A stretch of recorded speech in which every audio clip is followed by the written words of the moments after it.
Well, hello there. I am so glad we get to hang out in this little corner of the online world.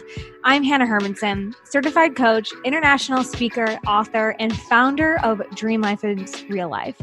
I've helped hundreds of coaches build, scale, and enjoy their online businesses, essentially make their dream life their real life. So welcome to the Dream Life is Real Life podcast. In these shows, you'll find the real people, concrete tactics, and weekly motivation and inspiration to make your dream life your real life. Look, I started this podcast to bring you the role models I never have. It's your girl, just me today. I am Hanna, and I want to get to know you a little bit better. So today I am going to start out, and I hope you participate in some way with a little bit of background, because my intention with this whole podcast and growing the Dream Life is Real Life community and agency is really to make real connections. And I know that each of us has a powerful, powerful story and background. And I hope that by blazing a trail, sharing a bit of my story, and inviting you to share yours will be a good start to this podcast and a continuation of the work that I've been doing on the internet and in real life as well. So if we haven't gotten to meet, if you haven't seen my face, if we haven't been in the same room before, hello, welcome. I am a bit of a hugger. I never thought I would be. I used to be very anti-hugging until my mentor, Jack Canfield, taught me the science of how powerful hugs are. So I'm sending you an air hug, a virtual hug, and I hope you will receive it. And you've probably found this podcast because we have something in common. You know, there's not everyone out there searching for titles like Dream Life is Real Life or coaching or copywriting or entrepreneurship or lifestyle or travel, digital nomads, right? The things that drew you here mean that we have them in common. So welcome. Thanks again. Hanna, all right. How did you get here? How am I here? What's the deal with Dream Life is Real Life? What are the common threads that drew me to this podcast? And I'll start at the beginning. I was born in small town, Wisconsin, to parents who worked for the state, very, blue collar, traditional. My mom is a school social worker, has been forever. And my dad always has worked for the city in like a municipality capacity. And growing up, I did all of the right things. I was the big sister to my amazing little brother, Jake. I was the class president for 6 years running. Like, they elected me in 6th grade, and they just kept electing me. I dated the high school football jock. I was in show choir. I played soccer. I just did all of the right things to get myself into a good school, a good college, the same college that all of my peers and best friends and family members wanted to go to and did go to, the University of Wisconsin-Madison. Go Badgers. It still has an amazing place in my heart. There's so much of me that is Midwestern. So growing up, I always did what I thought was the right thing, right? I chased titles. I chased notoriety. I chased success. I chased the A. I chased having my parents put things on the refrigerator, feeling proud of my accomplishments. And so when I went to college, right, I was a small fish in a big pond. I don't know if anyone else has ever had that experience where you're one thing in one environment and then it changes drastically. And it made me question my identity. I think everyone who has a university experience or moving away from your hometown has this, confrontation with who you are. And I continue to push and push and push to achieve things, to be a leader, to get the good grades, to study hard, work hard, and to expect a lot of myself. I think I'm a natural born leader. And so in college, I got a lot of great opportunities. I had multiple jobs. I had multiple classes. I had multiple majors. I was just that girl, burning the candle at every single end. And what it eventually came down to was a breakup with the high school football jock, which was good and fine, but it was another opportunity for me to realize or to pause or to think about what am I chasing? And I realized I didn't know what I was chasing. Has anyone else had that experience where it's you're down this path, you're doing all the things, you're hustling, and then one day you're like, how did I get here? Why am I here? Maybe even.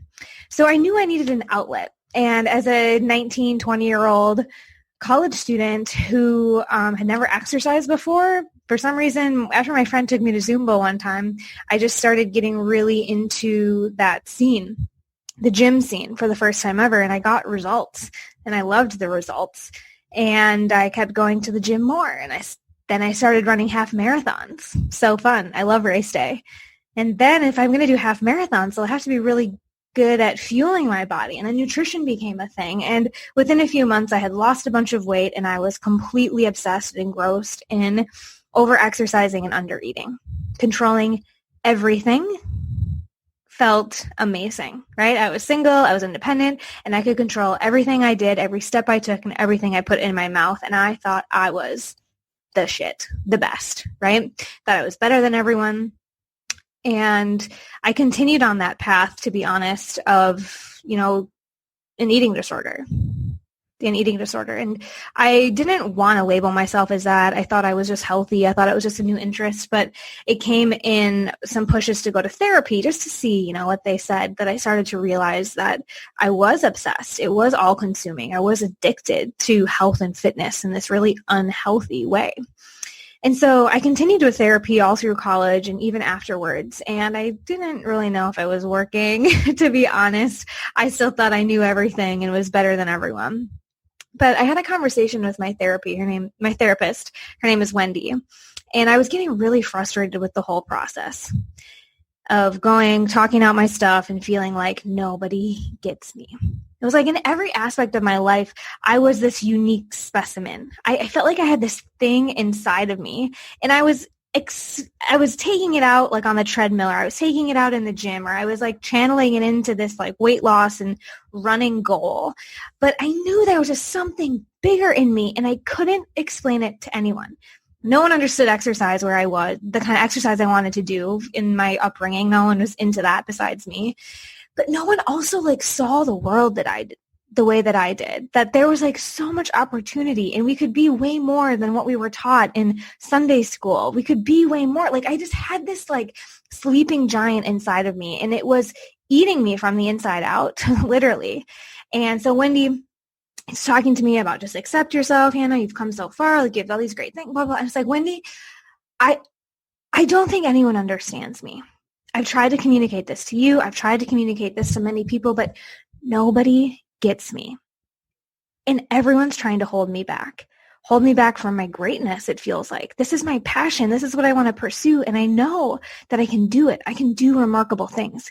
It's just that nobody gets me. Has anyone else felt like that? Nobody gets me. They all think I'm crazy. They say I'm too much, right? That was the classic Hannah-ism, and probably still is in some ways, but I've grown a lot from that angst, feeling resentful of other people, feeling like they were holding me back. And so Wendy, as a classic therapist, she was like, Hannah, how do you want to be remembered? Is running marathons and counting calories really how you want to be remembered? And dang, Wendy, I did not know how to respond to that. I had never considered a legacy. Again, you guys, I had just done all the right things. I had chased gold stars. I was doing the right thing. I was fit. I was cool. I was whatever BS label I thought someone would hand me one day. And I had never thought about how do I want to be remembered? And I truly stuttered. I had no answer for her, but I left that room and decided I'm going to be remembered for something. And I don't think it's counting calories or running half marathons. And this challenge, I took it as a challenge, typical type A overachiever. I was like, well, I'm going to figure this out. I didn't know it at the time, but essentially it set me on a path to discover my life's purpose. And I took lots of routes to explore this, mostly travel. So I decided I needed to get out of my small town Wisconsin bubble. And so I started teaching English in places like the Dominican Republic, Cambodia, Nepal, Thailand. I just started taking every opportunity to travel and serve abroad that I could. And that shed a lot of light on this power that we all have as individuals to use our talents, to share them with other people, to teach someone who's just a few steps behind me. And I love teaching, but I don't love the classroom, okay? I ended up marrying a 7th grade teacher, not my own, a teacher of 7th graders, which we can get to later. So I appreciate education. I think there's so much power in it. I just knew the classroom is not going to be my happy place. If I had to grade papers and like wipe noses all day, like I would not be my best self. So I wanted to identify a way that I could make an impact on people just a few steps behind me and help them identify what is their passion, help them, be equipped with some tools that I just never had. And so that ultimately led me into a career in higher education. My 9 to 5, my corporate job, if you will, was academic advising. And I worked at a few schools, Beloit College and the University of Wisconsin. I got to go work at my alma mater and help college students chart their path. And I really was so enamored with this profession. I thought I'd be doing this forever. And the first couple of years in my cubicle was cool. I was like planning student activities. I was so close to their age. It felt like I was still on like a college schedule, which who doesn't love, right? Had access to the gym, which I still appreciated, but in a different way, luckily. And I realized very quickly, though, that it wasn't all I had envisioned it to be, right? It's like sunshine and roses when you start a new job and then you get into it and you're like, oh, shit, I know it's going to be like this, right? Anyone who's, done a 9 to 5 before, like maybe you can relate. What I found myself doing in the academic world, though, was looking at these amazing, bright, inspired, excited, full of potential young people sitting on the other side of my desk telling me what they want to be when they grow up and what they're passionate about and all the experiences they want to have during college. And I would get excited and I would say, yes, and tell me more. And then I would slide them a piece of paper across the table that gave them 40 options to major in. And I would say, all right, well, these are your choices. Maybe sociology, maybe biology, right? Like choosing an undergraduate focus of study or degree or major, I just felt like I was putting these amazing bright stars into boxes. And then I would repeat myself every half an hour. And I really was starting to feel constrained, right? Not just by the cubicle, but by the work and the boxes I was putting the next generation in, these young people in, people a few steps behind me. So I needed a reprieve, and I was still grappling with the eating disorder and body image stuff. I don't think it ever totally goes away. We can talk more about that.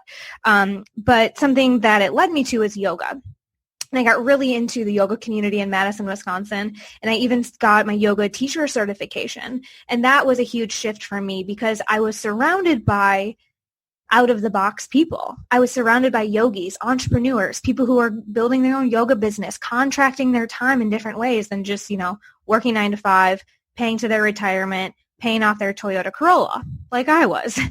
And so that exposure coupled with the travel I had been doing and the work I was doing really helped shine light on the new path of entrepreneurship, of living life on my own terms.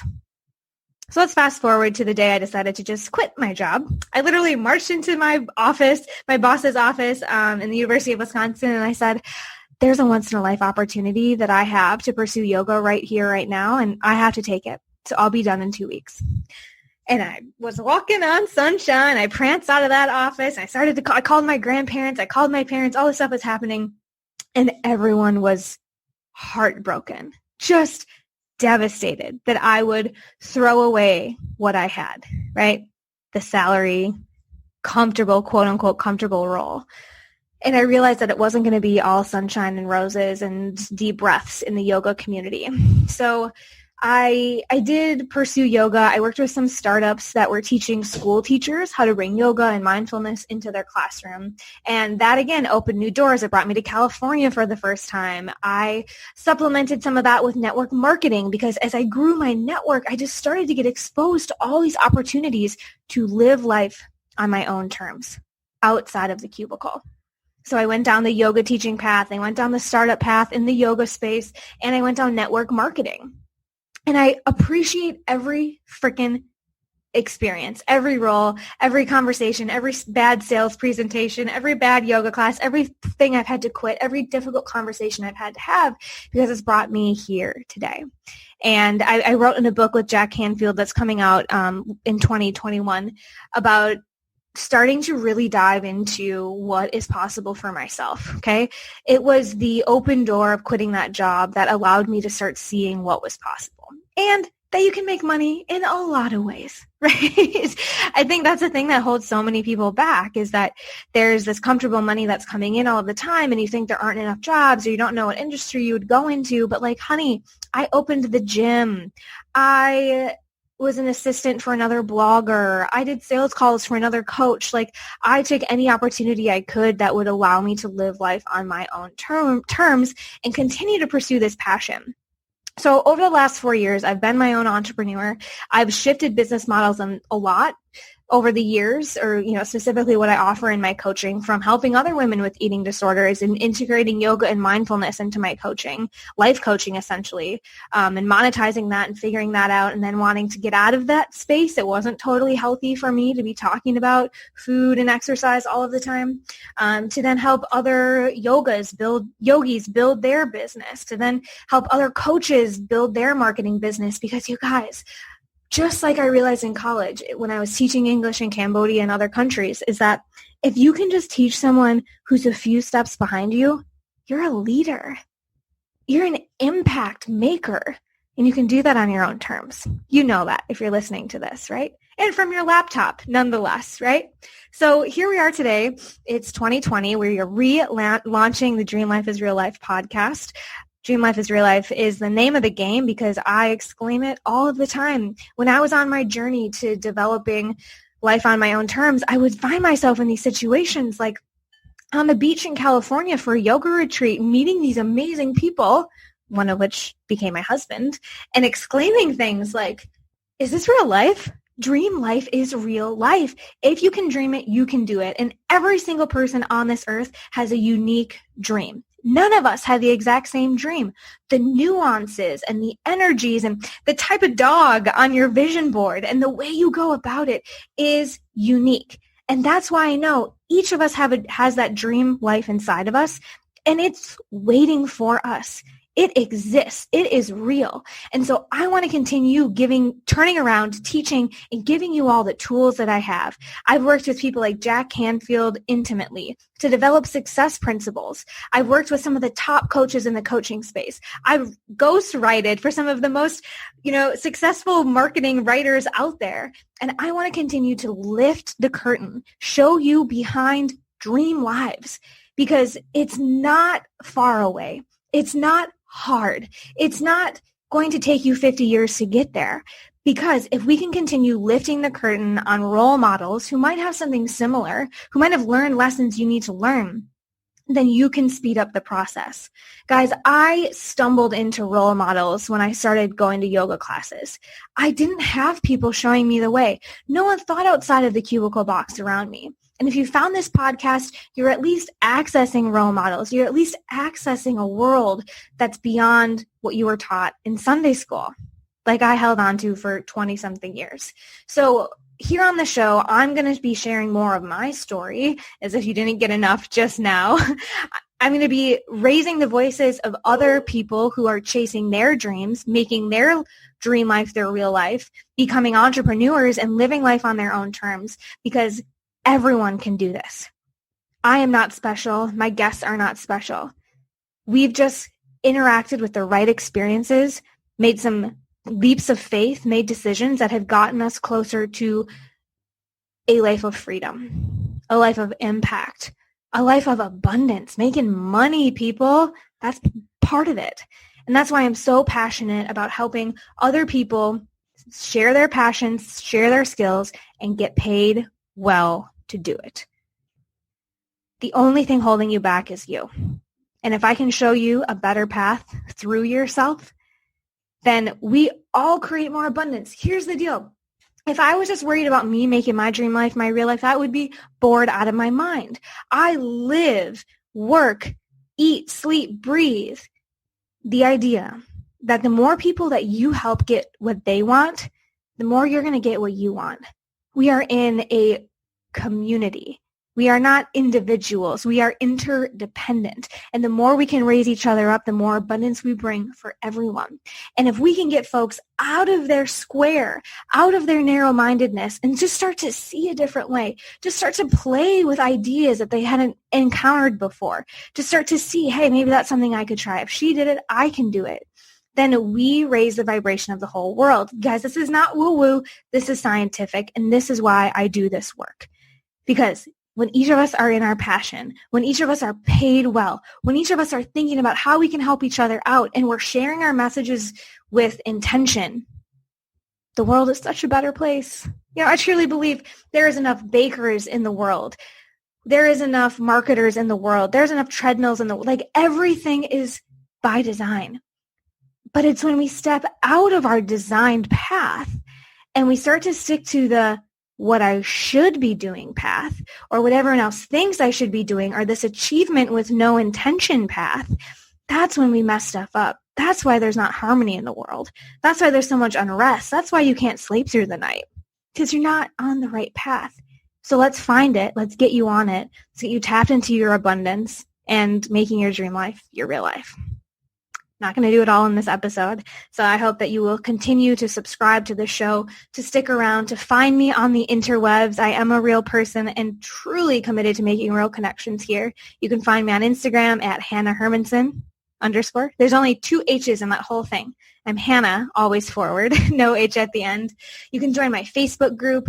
You can follow me, my website, dreamlifeisreallife.com. And most importantly, you can continue to show up every single week to the show, to show up for yourself and keep making your dream life your real life. I'm cheering you on, and let's get to work. All right, and that's a wrap for our Dream Life is Real Life show today. Thank you for hanging out with me, Hanna Hermanson, and our inspiring community here. Be sure to visit dreamlifeisreallife.com/show to get all of the resources and more that we talked about today so that you can keep building, scaling, and enjoying your dream life and business. Until next time.